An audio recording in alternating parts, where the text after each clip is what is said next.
Porque aqui é diversão também, viu, gente? Olha, eu quero mostrar para vocês essa beleza aqui e também falar que é muito importante a gente saber cuidar das nossas plantinhas nessa época do ano.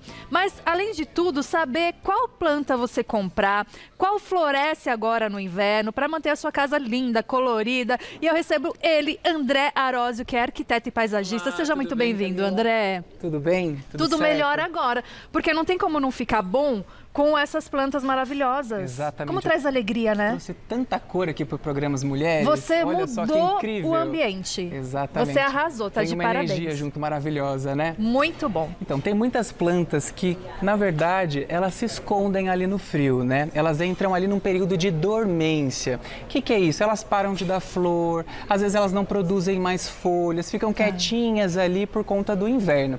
Mas tem outras, que eu trouxe inclusive algumas aqui para vocês, que florescem agora no inverno, por conta exatamente desse estresse que ela sofre durante esse período. Então, a gente tem a rainha aqui do outono e do inverno, que são as azaleias. Olha só, são essas plantas que estão aqui na frente. A gente tem várias tonalidades, várias variedades. Então, a gente tem aqui o rosa claro, o pink, o vermelho. Olha só que coisa maravilhosa. Não, tá maravilhosa. Eu tenho, assim, um amor especial pela azaleia, porque faz parte da minha infância. Sério? Eu cresci numa casa com muitas azaleias, então eu sou demais. apaixonada. Então eu aposto que tinha muito sol nessa casa. Tinha, porque ela gosta, né? Exatamente. Porque mesmo no inverno, o inverno ele tem um sol, certo? E ela gosta de sol. Isso. Ela floresce no inverno, mas a gente sabe também que determinado tempo ali, ou época, né, do inverno, a luz ela fica menor. E aí, Isso. como é que fica? Então, algumas plantas acabam sentindo isso. Já a azaleia, ela não sofre com isso. Quanto menos luz ela tem, não vai interferir na questão da floração da planta. Então, mesmo se você mora em apartamento e consegue ter ali umas 3, 4 horas de sol por dia, você consegue também ter uma florada da sua azaleia. E ela é uma planta que assim que termina a floração, você pode fazer uma poda nela. Então, você vê esses jardins todos decorados, todos topeados, em formato de bola, coração, casinha. Ela é uma planta que permite esse tipo de poda, mas só depois do inverno. Quando está finalizando o inverno, o início ali da próxima estação, você já pode fazer a poda. Ai, que interessante. Então, a gente tem a azaleia, que é muito indicada, então ela vai florir no inverno. E qual mais? Você estava me falando no começo ali do programa, nos bastidores, que você gosta de orquídea, né? Amo orquídea, eu trouxe várias orquídeas aqui para mostrar para vocês. Olha isso, gente. Desse lado, a gente tem a orquídea catatante. Ela produz essas flores maravilhosas. Dá para cheirar? Ela não tem perfume. Não tem. Ela tem essas cores vibrantes em tom de amarelo, ocre, laranja, principalmente aí as cores do outono. E ela produz essa haste longa, olha só, com mais de 50 centímetros. Algumas ainda conseguem produzir 2 hastes. A de lá eu também trouxe uma outra catatante, ela tá com uma haste só, mas essa aqui tá um espetáculo abrindo pra gente. E a floração dela, olha só que interessante, ela começa de baixo para cima. Então, a gente vai ainda ter muitas flores por aqui. E o que acontece? Para você de casa que vai escolher flor ali no Garden Center, no supermercado, você precisa escolher plantas com botõezinhos fechados.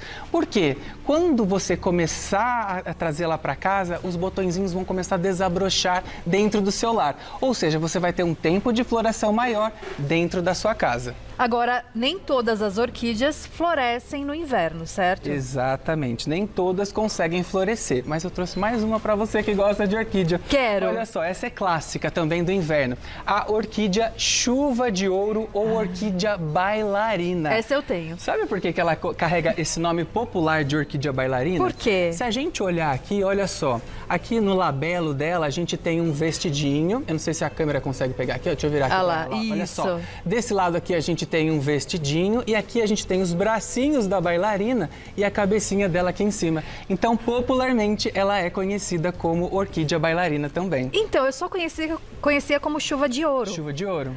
Eu não sabia dessa história da bailarina. Exatamente, olha só que fantástico. Linda! Eu não sabia, eu nunca tinha visto por esse ângulo, né? E essa aqui, ela é mãe daquela outra planta ali. Mãe? Exatamente. Essa planta cruzou com uma outra planta. E se tornou essa. E se tornou aquela ali. E elas são plantas extremamente resistentes para a gente ter agora no inverno. Por quê? Ela precisa de poucos cuidados. Se a gente olhar na estrutura dessa planta, ó, essa aqui tem pequenininho, a outra tem um pouquinho maior. Ela tem uma estrutura chamada de pseudobulbo. Essa parte mais gordinha aqui. Então, para um período de seca, para um período de inverno, ela armazena água e nutrientes aqui dentro. Então, é uma planta que você pode viajar aí no inverno, que você vai ficar sossegada, que ela vai ter a reserva dela para se manter viva e bonita. É resistente, até para quem não tem muito tempo de cuidar, né? Fala, eu quero ter uma plantinha, mas não tenho muita habilidade ou muito tempo. A habilidade, às vezes, precisa de um pouquinho, né? Exato. Mas é uma planta que eu acho que é gostosa de cuidar, eu adoro. Agora, essa é a planta da minha avó. Ah, os antúrios, né? Os antúrios. Minha avó tinha muito antúlio em casa. Variedades para vocês darem uma olhada. Esse aqui, inclusive, é uma variedade super diferente, que é o antúrio negro. Olha esse é diferente mesmo. Exatamente. Olha. Isso aqui, na verdade, não é a flor que a gente vê, né? Esse aqui é uma folha modificada para atrair polinizadores para essa inflorescência, que é essa estrutura aqui. Essa haste que é a flor. Exatamente. Essa inflorescência que tem várias florzinhas bem pequenininhas. Então, como ela não atrai tanto, o que a planta fez? Criou uma maneira de chamar um atrativo ali para o polinizador para conseguir preservar a espécie. Mas essa é mini? Essa é uma mini? É mini. Tem as maiores que chegam aí, enorme mesmo. Mas bonito. A mini, ela se transforma em maior se eu plantar em um vaso grande ou não? Essa é uma pergunta muito legal e todo mundo faz isso pra gente. A mini, ela é a variedade mini. Ela não cresce. Mesmo ela num vaso maior. Compacta, exatamente. Que demais. Então, pra você que mora num apartamento menor, numa casa pequena, vai falar que não consegue ter planta? Qualquer beiradinha ali da sua casa você consegue cultivar as plantas. Com certeza. Então ela vai ficar bonita, assim, florida também no inverno. Exatamente. Ela já começa no outono, será? Essa aqui, tanto os antúrios quanto os calanchões, que eu vou falar com você daqui a pouquinho, eles florescem o ano todo. E por que eu trouxe aqui para o programa? Porque às vezes na sua cidade vocês não vão encontrar esse tipo de flor por aí, mas eu tenho certeza que o calanchoe e os antúrios você vai encontrar, que são plantas bem fáceis de encontrar mesmo. Agora, como eu falei para você, eu vou voltar aqui para os calanchões, que também são plantas super resistentes para a gente ter no inverno. Por quê? São plantas suculentas.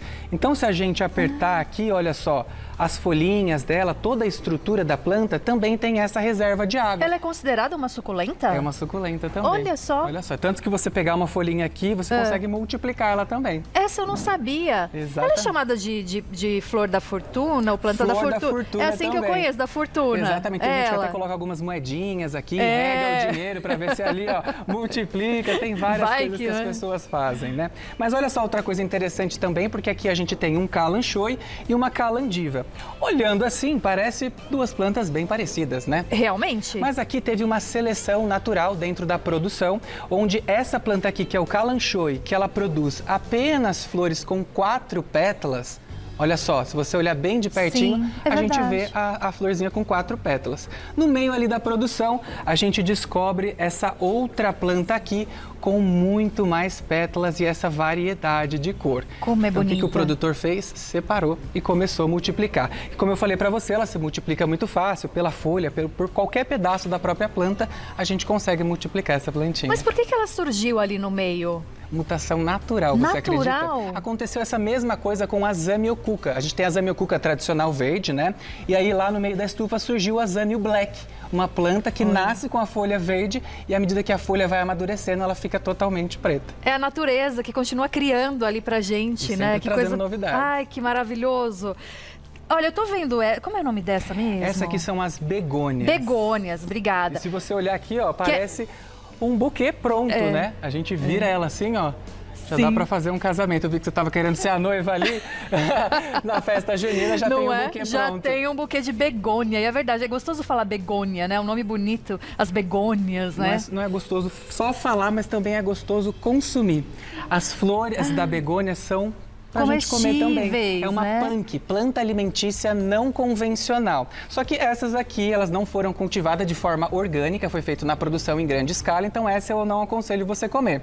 Mas se você na sua casa tem uma begônia que você rega, molha, produziu as flores ali na sua casa, aí sim você pode comer, colocar na salada, que fica uma maravilha. Aliás, é muito importante você falar isso, porque quando a gente fala que é planta comestível, de repente você vai lá no supermercado da sua cidade, compra e vai consumir. Então não pode. você só pode consumir, não é isso? Se você tiver certeza que a origem é orgânica. E se a planta não é tóxica, porque 70% das plantas usadas no paisagismo hoje são consideradas tóxicas. Um grau de toxicidade tem ali na planta. Mas eu posso, por exemplo, a partir dessa, criar uma mudinha e cultivar na minha casa organicamente e consumir a partir de uma que foi usada agrotóxico? Sim, sim. Você pode fazer a muda ali na sua casa, à medida que ela florescer dentro do seu ambiente controlado, você pode consumir essa planta com segurança. Olha só que incrível. Gente, a variedade que você trouxe aqui é impressionante. Olha só, tem outras calanchoes dobradas ali, tem também ali o calanchoe com a flor simples, mas tem toda essa coloração em neon. Olha isso, um laranja neon. Você já viu uma planta com essa coloração? Não, nunca tinha visto. Realmente, ela é muito chamativa. Olha o tom desse laranja, gente, coisa mais linda. E assim, você tem outras dicas, então, de plantas, porque pelo que eu tô vendo aqui, essas que você trouxe, a maioria, ela é para ficar dentro de casa, certo? Sim, a gente consegue cultivar todas essas plantas dentro de casa no período de floração.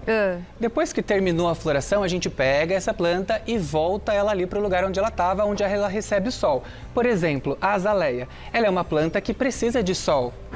De pelo menos 4 horas de sol por dia. Como que eu faço se ela deu flor e eu quero trazê-la para casa? Eu coloco ela ali na minha mesa, decorando enquanto ela está com flor. À medida que eu vi que essa planta foi tirando ali, foi perdendo as flores, as folhas, eu volto ela para o sol. Volto no mesmo lugar com a mesma rapidez? Não. Eu tenho que ir apresentando o sol de forma gradativa para ela. Então, como eu faço? Eu começo pelo sol da manhã, depois eu começo pelo sol do meio-dia e assim ela vai acostumando aos poucos. Esse processo é chamado de rustificação da planta. Rustificação. Apresentar o sol devagarzinho de novo para ela. No caso da begônia, aonde que é melhor Na colocar? begônia, a gente pode manter ela em casa. A begônia, o lírio da paz, as orquídeas, a gente consegue cultivar sempre à meia sombra. Já essas outras plantas que ficam um pouco maior, a gente tem que cultivar em um local mais aberto, com uma intensidade de sol maior. Olha, a Rê, um beijo pra você, Rê Torres. Ela pergunta o seguinte, eu tenho orquídeas que ela tem cheiro de chocolate. Ai, que delícia. E há dois anos já que ela tem essa orquídea, né? Como ela faz pra florir? Tem que ver o local onde ela está. A orquídea ela precisa de muita luz. Essa orquídea chocolate provavelmente também é muito parecida com a catatante, com as oncídiums. Ela vai produzir ali floração uma vez ao ano.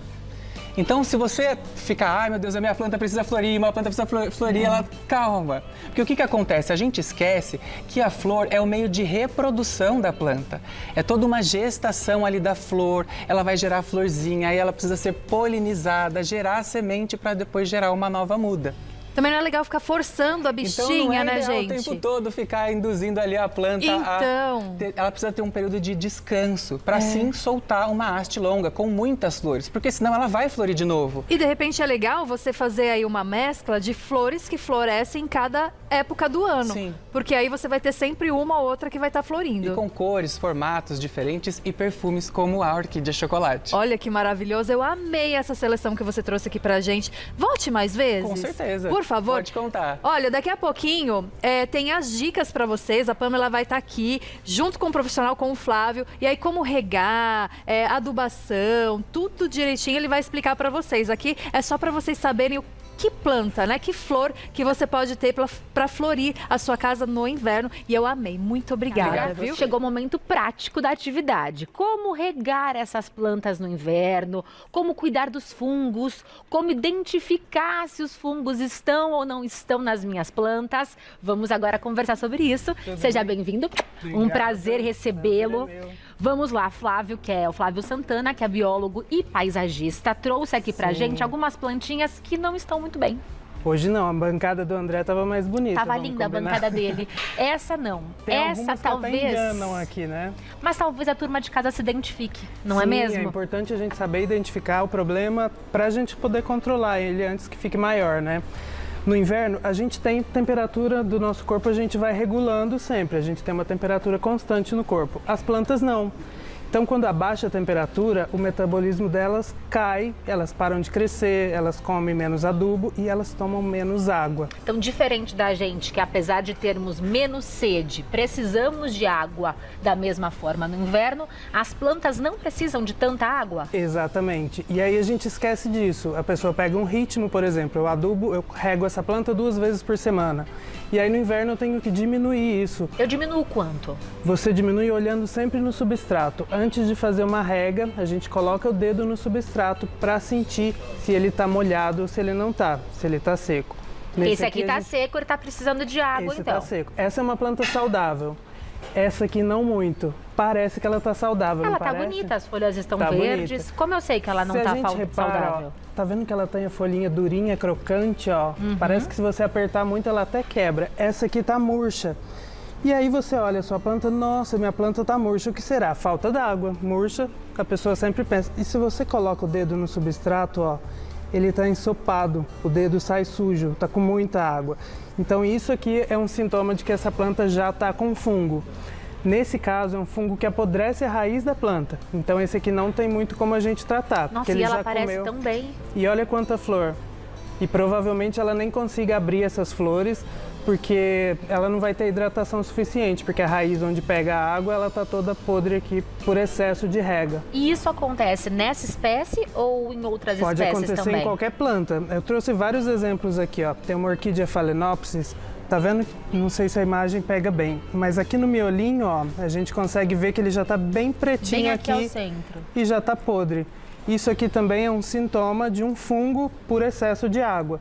Você coloca muita água, a água ela é o que faz o fungo se procriar, né? Então, se já tem um fungo aqui, coloca muita água, ele vai se procriando e começa a comer a planta. Tem uma outra orquídea, quer ver? Uma planta com também. fungo não tem salvação? Tem, algumas tem, a maioria tem. Quando é um fungo de raiz assim, dificilmente você consegue tratar. Essa aqui também é um fungo difícil. Ó, tá vendo que a planta, ó, essa folha já tá até soltando, tá vendo? Tá metade, ó, soltou. O mesmo problema daquela ali, um fungo aqui no meio, no centro dela.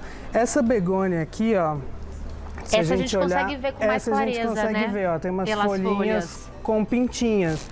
Isso aqui também indica que ela está com uma doença fúngica.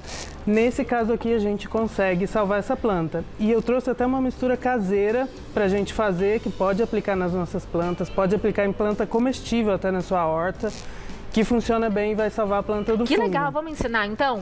Vamos, a gente vai precisar de pouquíssimos ingredientes. 500 ml de água e água oxigenada dessa para ferimento, que acha em farmácia. Não pode ser aquela cremosa que passa no cabelo. É a pra líquida descolorir mesmo. cabelo. Essa líquida, você vai colocar 2 colheres de sopa dela nessa água, misturar e colocar no borrifador. Aqui eu trouxe já a mistura pronta. Eu vou aplicar na folha, na flor ou na raiz? Se tiver no começo de um fungo de raiz, você vê que ela está começando a murchar, você pode regar ela com essa planta. Você molha todo o substrato ali. Se for, no caso, igual essa begônia aqui, que tem umas pintinhas, ó, você pode só borrifar aqui nas folhas.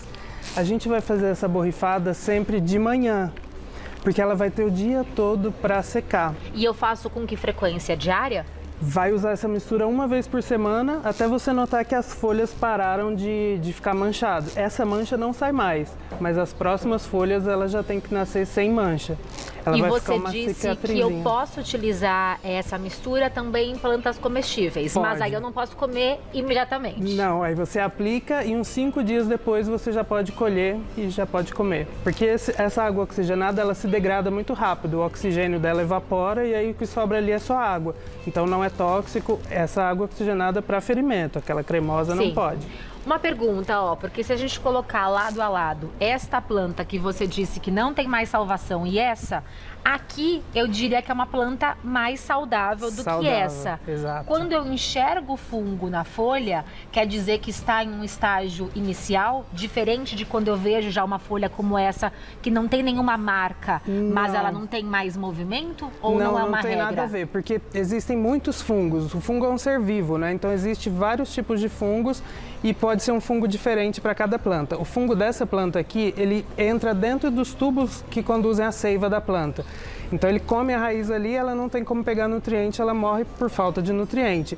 O dessa aqui não, ele está comendo os tecidos aqui da folha. Então, se você mata o fungo aqui, ele para de comer o tecido. É localizado. É localizado. Aqui tá meio que na essência da planta. Exatamente. Pegou um órgão vital dela ali e não consegue salvar. Como eu devo regar corretamente a planta em baixas temperaturas? Em baixas temperaturas, primeiro, é observação. Você tem que primeiro sentir o substrato. Tá molhado, não vou regar, porque o excesso de água pode trazer fungo. Como a gente saber se o substrato tá bom? Porque isso influencia também. O substrato ele precisa ser assim, ó, bem levinho, bem soltinho. A gente acha, esse aqui eu comprei pronto assim já em floricultura, ele é bem levinho. Se a gente apertar, ó, ele não pode fazer uma bolinha, ele tem que ficar bem soltinho, tá bem? Como tá vendo? um farelo, ele tem que desfazer. ele se solta. Sim. E quando ele tá no vaso, por exemplo, essa aqui que tá, deixa eu trocar, não, vou deixar ela aí mesmo. Pego a água e vou regar aqui. Molho. A água tem que vazar? Assim que eu molho, a água tem que sair lá embaixo, para eu saber que o substrato ele tá bem, ó, rapidinho a água pingou lá embaixo. Sim. Então esse substrato aqui tá ideal para essa planta. Isso não aconteceu, eu tenho que trocar o substrato? Aí você tem que trocar o substrato. Se você joga água e ela demora muito para descer, esse solo tá muito argiloso e a argila ela segura muita água. E segurando a água tá propício a ter uma doença fúngica também, pegar um novo fungo na planta. Então molhou, ela tem que sair água lá embaixo. E uma planta que já tem alguma questão relacionada a fungo, ela sobrevive a uma troca de substrato ou é um procedimento de risco para ela? Sempre é um procedimento de risco, né? Sempre tem um risco quando você faz a troca, mas o ideal é você ter cuidado para não mexer muito nas raízes. Se tiver com fungo na raiz, você tirar tudo, trocar o substrato, todo ele, para evitar que aquele substrato já está contaminado. Inclusive o fungo ele passa de uma planta para outra. A gente tem que ter cuidado com isso. Às vezes você corta uma folha que está com fungo e aí você vai e corta uma folha de uma planta que está saudável, ela pode ficar contaminada. Só pelo uso da tesoura? Só pelo uso da tesoura suja. E aqui, ó, nós temos também a presença de fungos nas folhas? Também é um fungo. Aqui a gente consegue ver, tá vendo? O fungo ele começa, deixa eu ver se tem um exemplo aqui. Ele começa com uma mancha amarelada na folha, ó. Essa aqui já até saiu, tá vendo? Ele apodreceu aqui, ó. Ele começa com uma mancha amarelada e essa mancha depois ela fica preta, escura assim, tá vendo? Quando a mancha fica completamente preta, significa que a planta já conseguiu curar esse fungo, porque às vezes ela cura o fungo sozinha, com a própria defesa da planta, cura o fungo. Então, enquanto tiver a mancha amarela aqui, o fungo está em andamento, ele está comendo a folha. Sumiu a mancha amarela, esse fungo já foi embora. Quando a folha seca, porque quando a gente enxerga ela assim mais escura, ela está seca. Então quer dizer que a planta conseguiu se livrar do fungo. Conseguiu se livrar do fungo e ela faz isso sozinha. Muitas plantas fazem isso sozinha. Quando eu vejo uma planta como essa, com uma única folha danificada, se eu removo essa folha, eu elimino o fungo? O que eu faria nesse lugar? Nisso que aconteceu, você tiraria a folha doente, aplica esse fungicida e suspende a rega. Porque aí você tirou a água, que é que faz o fungo reproduzir, você tirou a folha que já tinha acúmulo de fungo ali e você ainda passou um fungicida para evitar que qualquer resquício que está ali, ele continue proliferando. Eu devo aplicar esse fungicida em plantas saudáveis ou só quando eu enxergo algum problema? Muito legal essa pergunta. A gente deve aplicar ele só na planta que a gente já identificou que está com fungo. Por quê? Isso aqui é um produto que ele mata micro-organismos. E é importante que a planta tenha micro-organismos do bem também no solo. Então ela tem micro-organismos que são bons para ela, que pegam nitrogênio do ar e levam para a planta, mas ela mata, e esse aqui mata tudo, ele não seleciona qual é o bom e qual é o ruim. Então quando você joga essa água com esse produto, ele vai matar todos os micro-organismos dali, e isso não é legal para a planta. Então quando ela estiver doente, aplica, quando não estiver doente, o melhor é que não aplique. E o complicado, eu acredito que para muitas pessoas de casa, assim como para mim, que não tenho tanta experiência com plantas, é o fato de aplicar em uma folha que está machucada e essa folha não se curar, porque é difícil saber quando parar. Eu devo continuar por quantas semanas aplicando, uma vez que essa folha vai continuar assim, né? Que é uma cicatriz. Essa vai continuar. Tá vendo que ela ainda tem a mancha amarela em volta? Ó? Então o fungo ainda está em andamento. Por exemplo, quer ver? Eu tenho uma outra orquídea Phalaenopsis aqui, essa aqui, ó. Tá vendo que ela tem uma manchinha aqui que tá amarela? E o centro preto. Sim. Então esse fungo ainda está em andamento. Se tem a mancha amarela, ele está em andamento. Quando para, ela vira uma mancha seca. Olha essa de baixo, ó. Aqui até rasgou secou a folha. E saiu até o pedaço onde estava. Então essa aqui já se curou do fungo.